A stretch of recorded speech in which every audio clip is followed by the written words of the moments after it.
Napasok na ng Islamic Republic of Iran ang Estados Unidos. At heto kung paano. Welcome back sa Axis of Truth. Ako si Emily Schrader. Ibinubunyag ko kung paano ginagamit ng rehimen ang komplikadong network ng mga organisasyon para manipulahin ang publiko dito mismo sa Amerika. Sa mga linggo ng palabas na ito, ipinapakita ko kung paano inuulit ng media, mga kilalang tao at aktivista ang parehong pagbabalangkas, parehong mga puntong inuulit, at parehong mga pagbaluktot na pumapabor sa Islamic Republic of Iran, alam man nila o hindi. Kasama ito sa malawak na operasyong psikolohikal ng rehimen na matagal nang isinasagawa at planado para sa pangmatagalang tagumpay. Ngayon, ipapaliwanag ko kung paano nila ito ginagawa sa loob ng Estados Unidos. Isang bagong ulat mula sa NAFTI, ang Pambansang Unyon para sa Demokrasya sa Iran, ang nagbubunyag ng estratehiya ng rehimen para palakasin ang impluensya at manipulahin ang opinyon ng publiko sa Estados Unidos. Hindi sa tradisyonal na paniniktik, kundi sa mga institusyon, sentrong panreliyon, paaralan, non-profit at organisasyong pangkomunidad na legal at tuloy-tuloy na nag-ooperate sa maraming henerasyon. Ngayon, sentro ng network na ito ang Alavi Foundation, isang non-profit sa New York na may-ari ng isang 36 na palapag na gusali sa Fifth Avenue na kumikita at nagpupundo sa 12-12 ng kaugnay na organisasyon sa bansa.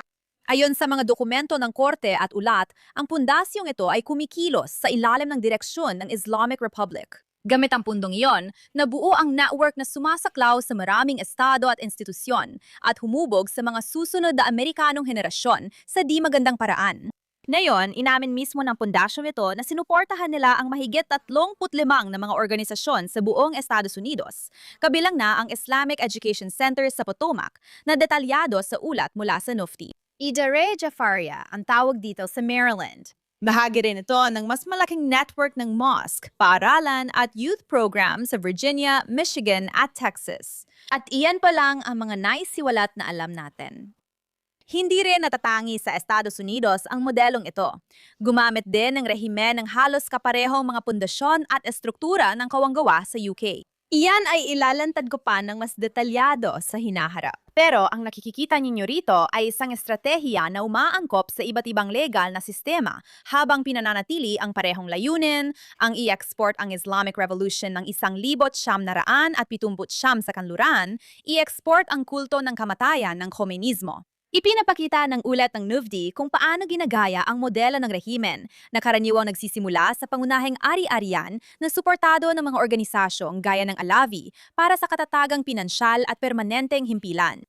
Maglagay ng mga klerikong sinanay sa Iran ng rehimen para magtakda ng ideolohikal na direksyon. Magtatayo ka ng paaralan, programa para sa kabataan at mga organisasyon ng komunidad na mapapalaganap ng ideolohiya sa araw-araw at sa susunod na henerasyon sa kanluran. Hindi lang gawaing pandelihiyon, pati edukasyon, mga ugnayang panlipunan at gawaing pangkultura. Makikita mong malinaw ang modelong ito sa Washington, D.C. na tinukoy ng ulat bilang orihinal na test case. Matapos mabigong sakupin ng mga pro-Khomeini ang Islamic Center ng Washington ng 1,900 at 81 binago nila ang kanilang estratehiya. Sa halip na direktang pagsakop, nagtayo ang network ng mga parallel na institusyon na maaari nilang kontrolin at palawakin, kaya lalong kumalat ito. Sa Amerika, naging mahalagang sentro ang Persian-speaking na grupo ng Muslim Student Association sa mga campus. Ngayon, ayon sa mga pagtatasa ng FBI at testimonya sa Senado, ang grupong ito ay kumikilos bilang ekstensyon mismo ng Islamic Republic, gamit ang pagkakakilanlan bilang isang organisasyon sa kampus, upang subaybayan ang mga disidente at magpakalat ng propaganda, at maging mag-organisa ng mga kaganapan na nagpupromote ng ideolohiyang kaalyado ng rehimen. Kahawig ang mga taktikang ito ng ginawa ng Muslim Brotherhood na naranasan din sa mga kampus sa US. Ang network na ito ay aktibo mula pa noong dekada 80, may taunang komperensya, nag-oorganisa ng transportasyon ng estudyante sa protesta at may direktang ugnayan sa mga opisyal ng Islamic regime. Ayon sa testimonya ng FBI, isa ito sa mga pangunahing paraan ng Islamic Republic. Umaasa sila rito para sa intelihensya at technical na suporta sa US, kabilang ang pagmamanman sa mga disidente at pagsusulong ng layunin ng rehimen sa Amerika. Ngayon, mula sa mga campus, lumalawak ang kamamaraan ng rehimen hanggang sa mga komunidad tulad ng Maryland. Sa Maryland, ang Islamic Education Center sa Potomac, suportado ng Alavi Foundation, ay pinagsama ang mosque at full-time na paaralang kinder hanggang grade 2 sa isang lugar. Pinapapalakas araw-araw ng estruktura ang ideolohiyang Khomeiniista sa mga silid-aralan, mga network ng kapwa-kabataan at mga programang pangkabataan, hindi lang sa reliyosong serbisyo. Ang sentro at kaugnay nitong paaralan ay nakatanggap ng hindi bababa sa 3.6 na milyong dolyar na pondo mula sa Alavi Foundation. Dahil dito, napalalawak at napananatili ang modelong ito ng Islamikong Republika sa paglipas ng panahon. Sa Virginia, konektado ang network na ito kay Abu Fazal Nahedian na matagal ng bahagi ng pro-Khomeini na organisasyon sa US. Umiikot ang kanyang network sa mga institusyong tulad ng Manassas Mosque, bukod pa sa mas naunang ugnayan sa Islamic Education Center sa Potomac at sa mga Iranian Student Network na kumikilos sa Washington, D.C. Ngayon, nakaugnay rin ang parehong ekosistema ngayon sa nag-iisang kilalang asasinasyong pinangunahan ng Iran sa US nang barilin si Ali Akbar Tabatay sa Maryland ni Dawood Salahuddin na konektado sa network ni Nahedian at nag-operate mula sa Iranian Student Center sa Washington bago tumakas pabalik sa Iran kung saan siya nananatili hanggang ngayon. Ngayon, ayon sa ulat, ang parehong mosque sa Manassas ay nagdaos ng mga kaganapan para sa paggunita ng Islamic Revolution at nagpakita ng mga larawang konektado sa rehimen at kanilang mga pinuno. At ilang linggo lang ang nakalipas, nagdaos sila ng Ramadan Iftar bilang pag-alala sa namatay ng teroristang leader si Ali Khamenei na tinukoy nila bilang ating leader dito sa Estados Unidos. Pagdaan ng mga dekada, lumawak pa ang network ng rehimen at ang mga mosque ay patuloy na pinupunduhan mula sa parehong estruktura. At hayagang pagtataguyod ng mga posisyon na kaalyado ng rehimen, kabilang ang suporta para sa Hamas, pagpupuri sa mga personalidad ng IRGC na may dugo ng Amerikano sa kanilang mga kamay, at marami pang iba. Ganito ang hitsura ng pangmatagalang infrastruktura. At bago pa may kung sinong anti-Hudyong siraulo na magsabi, paano ang Israel? Hindi ba't nagpopundurin sila ng paaralan sa Amerika? Hindi. At kahit na napakamahal talaga ng mga paaralang Hudyo sa Amerika, ang Estado ng Israel ay hindi nadibigay ng suporta, serbisyo o indoktrinasyon ng anuman na kahit malapit man lang sa paraang ginagawa ng kultong kamatayan na ito ng Khomeinismo sa loob na ng maraming dekada. At ngayon, tingnan naman natin ang Michigan. Sa Dearborn, halos 40% ng populasyon ay Muslim at karamihan ay Shia. At hindi lang iisang institusyon ang meron doon. May masinsing ekosistema ng mosque, paaralan, programang pangkabataan at media na natutulungan at ginagawang normal ang anti-Semitiko, anti-Amerikano at pro-teroristang naratibo sa araw-araw na buhay. Halimbawa, noong 2020 matapos ng pagpatay kay Qasem Soleimani, isang komandanteng responsabale sa pagkamatay ng daan-daang sundalong Amerikano, naddos ng vigil ang Islamic Center of America sa Michigan, kung saan pinuri siya ng mga nakatataas na kleriko sa pagpapalaganap ng takot sa mga kaaway ng Islam tulad ng Estados Unidos. Sino ang general na ito? Ang kanyang presensya ay nagbigay pag-asa sa mga naisantabi at sa mga natatakot. At nagdala ng galit at takot sa mga kaaway ng Islam, lalo na sa Estados Unidos. Iyan ay institusyon sa Amerika na hayagang niluluwalhati ang lalaking responsabale sa pagpatay ng mga sundalong Amerikano. Habang lumalawak sa kanluran ng Texas, ginagamit ng modelong ito sa mga lungsod tulad ng Houston at Dallas, kung saan sinusuportahan ng mga pangunahing institusyon ang full-time na paaralan, youth network at outreach program. Dinisenyo ito para isalin ang ideolohiya ng rehimen sa wikang tumatagos sa mas malawak na madlang Amerikano, kabilang ang hindi Muslim. At dito, nagsisimulang direktang kumonekta ang buong pagsisikap ng rehimen sa kung ano ang nakikita natin ngayon sa aktwal na sitwasyon. Epektibo ang rehimen sa pagtukoy at pagsamantala sa mga pagkakahati-hati sa kanluran para sa sariling kapakinabangan na nakatuon sa mga inaakalang hinaing nito. Nagtatatag sila ng koneksyon sa mga radikal na grupong kaliwa at maging sa mga grupong lalo pang nagiging mainstream, lalo na kapag may pagkakataon gaya ng issue sa Israel. Ang IRGC at mga galamay nito ay bihasa sa pagpaparamdam sa mga naisantabeng grupo na parang magkatulad ang layunan nila, kahit kadalasan ay magkasalungat ito. Tulad ng LGBTQ na grupo, na basta na lang nagpupromote ng Palestine kahit di naunawaan. Ayon sa datos ng Pew, ang tanging mas kinamumuhian ng mga Palestino kaysa sa mga Hudyo ay ang mga bakla. Ngayon, nakikita pa rin natin kapag may mga grupong estudyante na nagpuprotesta pabor sa rehimen, inilalarawan ng Islamic Republic at mga teroristang kaalyado nito bilang mga puwersa ng paglaban. Laging sinisisi ang mga Hudyo sa kasamaan sa mundo at sumisigaw pa ng kamatayan sa Amerika habang sinusunog ang bandila nito, gaya ng sa mga kampamentong kontra Israel ng mga estudyante matapos ang Oktubre 7. Ang Islamic Republic ay kumakapit sa isang isyong panlipunan at sinasadya nitong palakihin ang galit ukol dito, lalo na sa media at social media. Lahat ng ito ay para mag-udyok ng hindi pagkakasya sa loob ng kulturang Amerikano at lipunan. Nakita natin ito kamakailan sa matinding galit sa pag-atake sa IRGC base na may paaralan kung saan 12-12 ng bata ang namatay. Gayunpaman, halos walang alam ang publiko na mismong rehimen ang pumatay ng daan-daang batang Iranian sa mga protesta kamakailan. Ngayong linggo, muling nanging hibabaw ang usaping pang-ekonomiya kapag nakondisyon ang mga tao na unahin ang presyo ng gasolina kaysa sa buhay ng tao. Ito ang dahilan kaya si Galibaf ay lantaran ng aasar sa Estados Unidos tungkol sa presyo ng langis sa social media, kung saan naputol ang koneksyon ng buong Iran. Oo, patay pa rin ang internet. Alam ng rehimen kung anong epektibo at nakakahati. Malaki rin ang problema natin sa mga kampus sa Amerika. Tingnan mo ang nangyari sa kampus ng Swarthmore na yung linggo.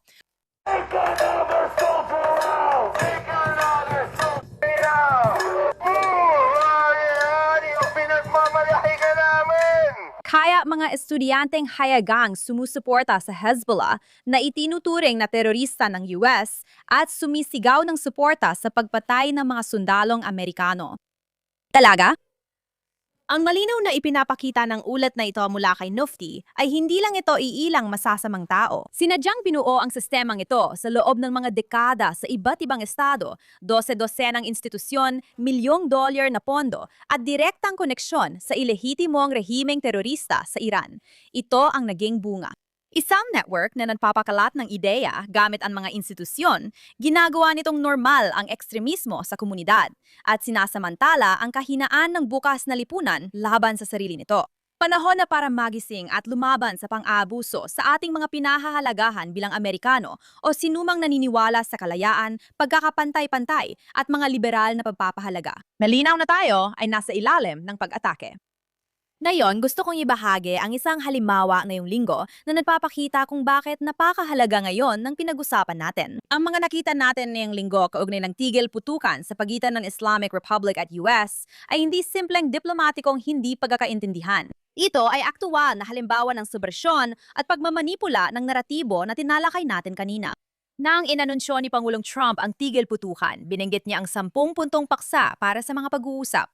Agad namang ipinalusot ng Islamikong Republika ang sarili nitong bersyon ng mga pangyayari sa pandigdigang media at sa mga hawak nitong media. Isang listahan ng 10 punto ang ipinakita na parang bahagi ng isang napagkasunduang kasunduan, kahit hindi ito ang 10 punto ng inaprubahan. At sa maraming pagkakataon, ang ilan sa mga puntong ito ay hindi naman talaga naging bahagi ng anumang seryosong negosasyon sa pagitan ng dalawang panig. Agad namang sinakyan ito ng Western media. Sinakyan din ito ng mga kilalang tao. Sinakyan din ito ng mga politiko. Biglang nagkaroon ng pandigdigang usapan gamit ang mga terminong hindi umiiral na nagpapakitang mahina ang US at tila nabigo si Pangulong Trump sa kanyang layunin sa digmaan. Ang hakbang na ito ay isang psyop at hindi pa sopistikado. Mababaw lang itong tangkang maghasik ng kaguluhan, paglilipat ng sisi at paghikayat sa mundo na kondenahin ang Israel sa bagay na di naman sila kasali. Isa sa mga pamunahing elementong isiniksik nila sa peking balangkas na ito ay ang Lebanon, lalo na ang ideya na ang tigil putukan ay may limitasyon sa kilos ng Israel sa Lebanon. Hindi naman kasali ang Israel sa mga pag-uusap na ito at hindi rin sila kinonsulta. Sa pagkakaalam ko, hindi rin bahagi ng Iran ang Lebanon. Kung Iran na ang nakikipagnegosasyon para sa Lebanon, iyon na ang mismong problema, hindi lang bahagi ng kwento. Nang kumalat ang ideyang ito, sumunod na ang lahat.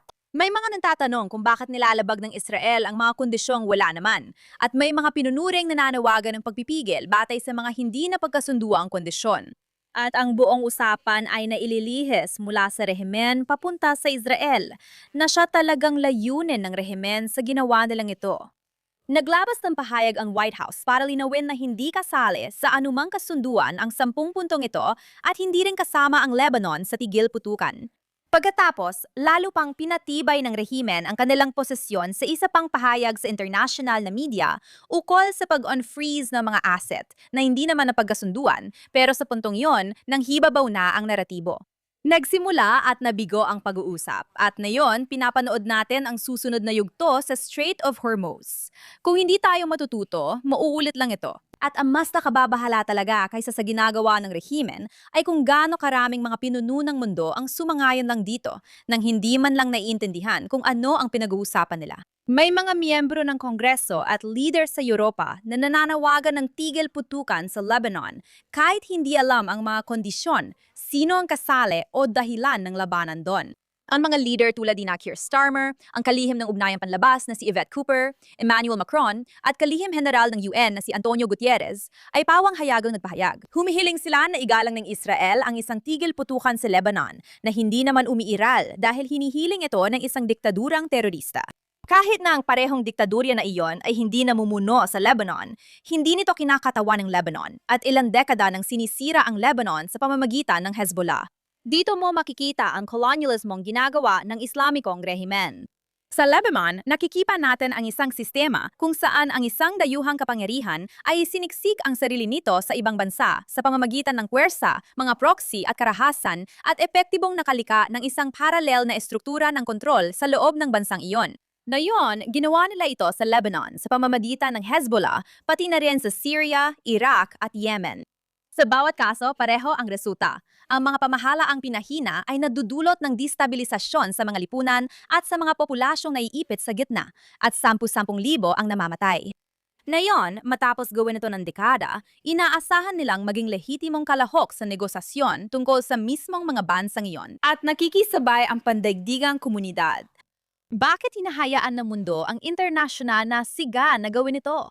Ang rehimeng ito ay nakapatay ng mas maraming Muslim sa paglipas ng panahon kaysa sa kahit sinong iba pa sa reyon sa pamamagitan ng mga proxy war na ito. Ngunit kapag oras ng pumalag, nakikita natin ang pag-aatubili, palusot, at mga lider na mas iniintindi ang pag-iwas kaysa sa tunay na solusyon sa problema. At ang dahilan niyan ay napakasimple, duwag ang Europa. Natatakot sila sa paglala ng sitwasyon at natatakot sila sa mga epekto nito sa ekonomiya.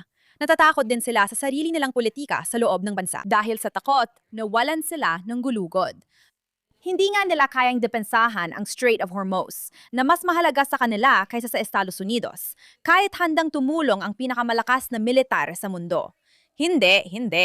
Mas gusto pa nilang sisiyan ang Israel at hilinging umatras ito sa Lebanon na hindi lang kabiguan para sa sarili nilang mga tao, kabiguan ito para sa mga Lebanese at international na batas dahil ayaw ng mga Lebanese na kontrolin ng Hezbollah ang kanilang bansa.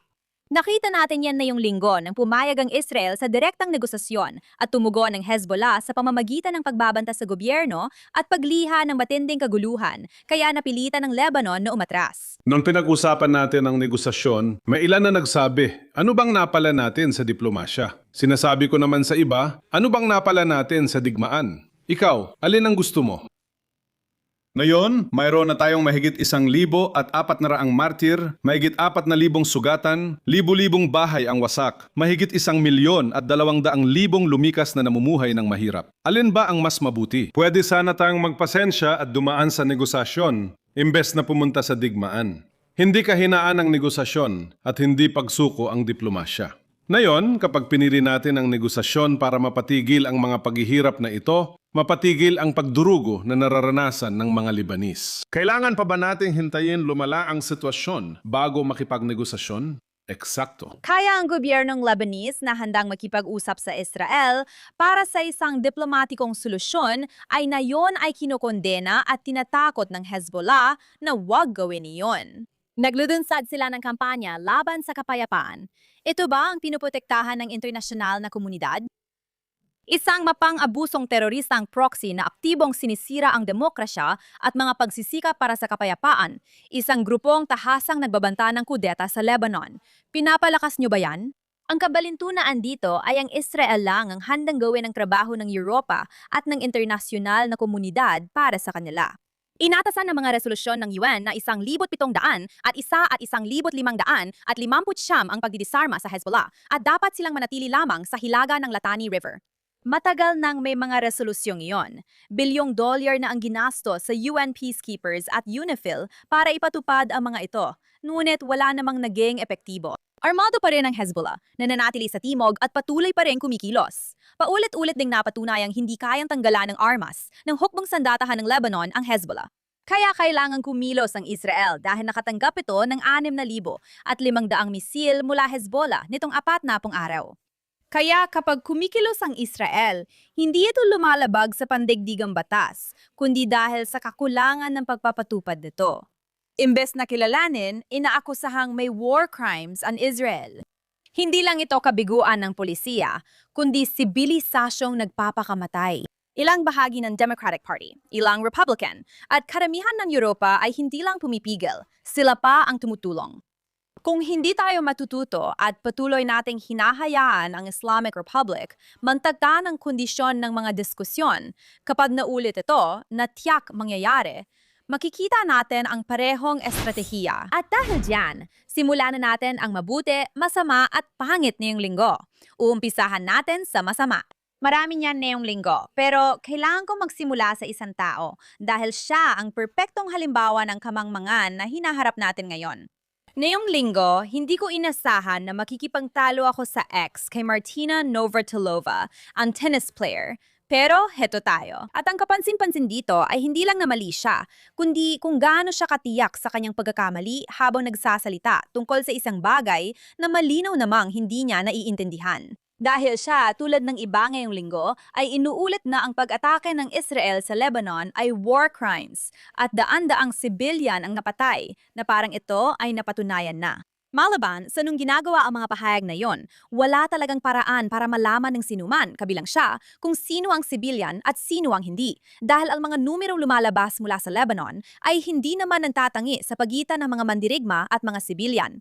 Alam natin na sa 254 na napatay sa mga pag-atake, kinumpirma ng Israel na mahigit 180 ay operatiba ng Hezbollah. Tuloy-tuloy na naglalabas ang Hezbollah ng mga poster ng martyr. Ibig sabihin halos 70% na napatay ay mandirigma sa mga atakeng hindi sinimulan ng Israel.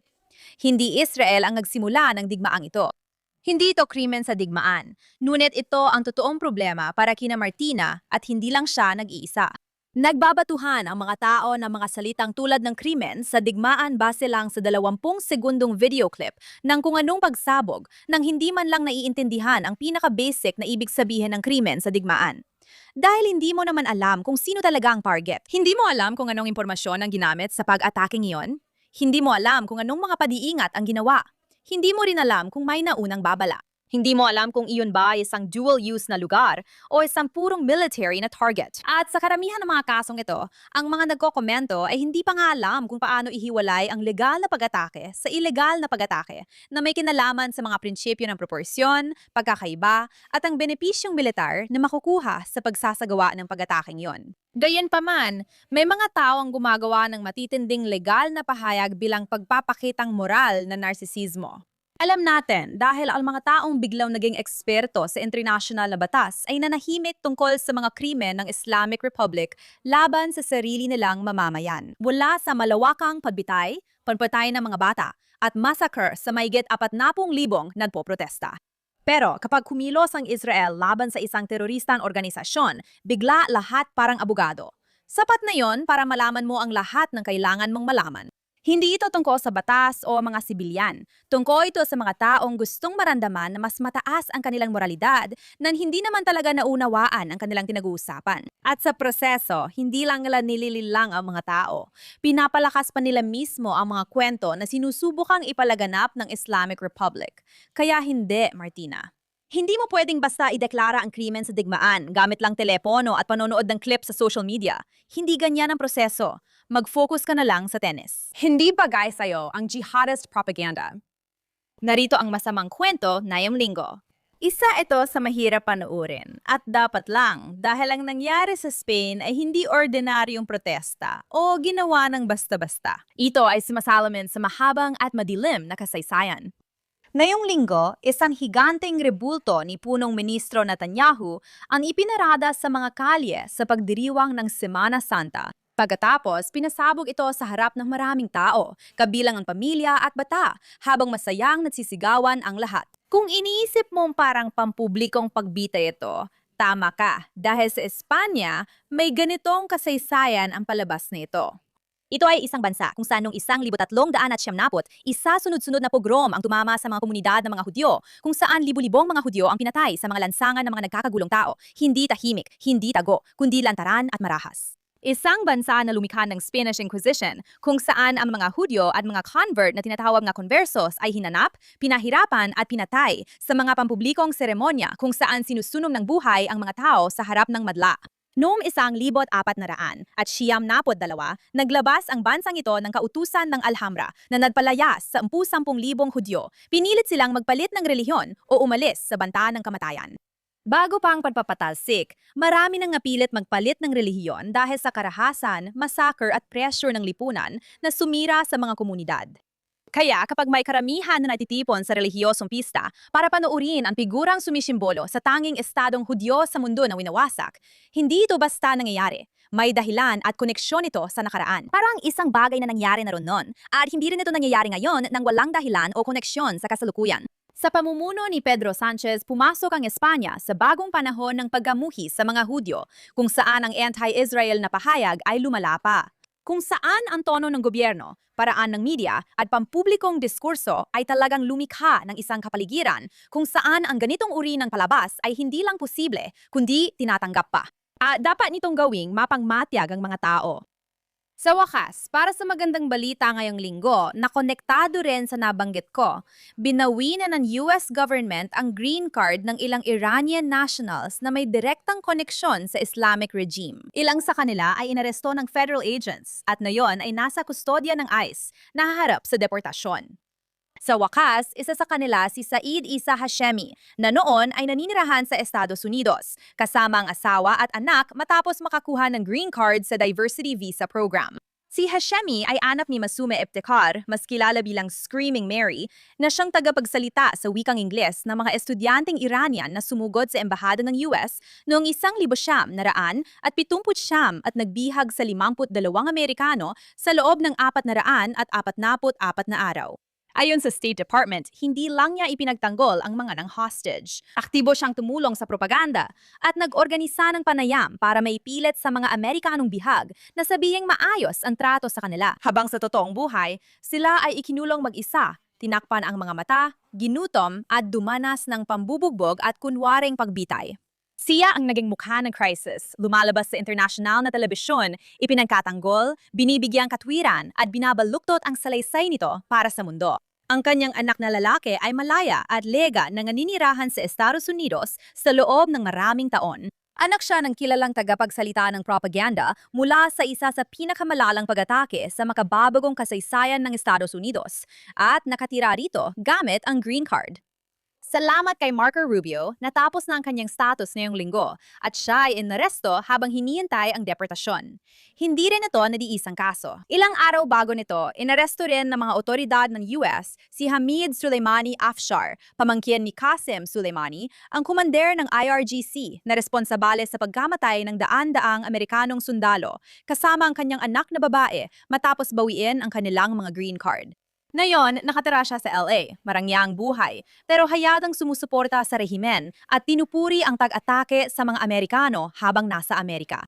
Sa ngayon, ito na ang hindi bababa sa ikalimang kaso nito mga nakaraang linggo, kung saan ang mga individual na may kaugnayan sa Islamic Republic o sa mga elite network nito ay nabawi ang kanilang status o hindi pinayagang makapasok sa Estados Unidos. Sana magpatuloy ang trend na ito. Dito nagtatapos ang linggong ito sa Access of Truth. Pero babalik kami next week na may mas maraming kwento tungkol sa mga tunay na kaganapan sa reyon at kung paano umuusad ang digmaan kontra sa Islamic Republic. Kung may kwento kayong gustong ipatalakay, kontakin lang ako sa social media bilang Emily K. Schrader o sa Instagram na Emily in Tel Aviv. Kung wala na, magkita tayo ulit next week dito sa Access of Truth sa JNS.